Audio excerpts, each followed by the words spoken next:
When we think of Irish history, and particularly if you ask ordinary people on the street about who they remember as women in Irish history, the one name they often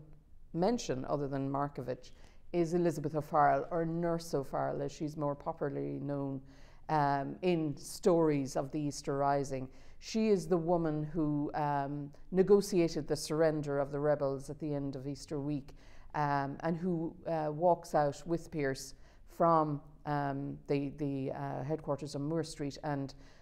is there in the famous photograph of that moment of surrender, although you can only see her legs. Now, Elizabeth O Farrell, unlike many of the other women who were very middle class, is actually a working class Dublin woman who is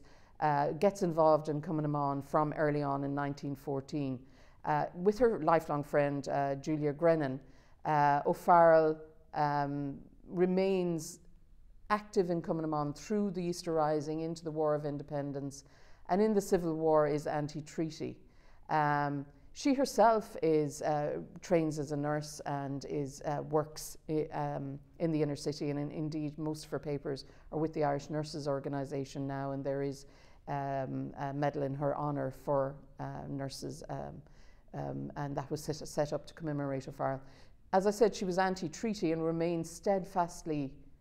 Republican and devoted to the cause of the 32-county republic, and certainly towards the end of her life, particularly around the time of the border campaign, she is still making speeches in public in the late 1940s and into the 1950s, and she dies in the 1950s.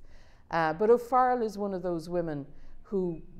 starts her activism with Cumann early on and remains with it and remains true to what she perceives as the Republican ideals that she invests her lifeblood in from the moment of, I suppose, her activist awareness.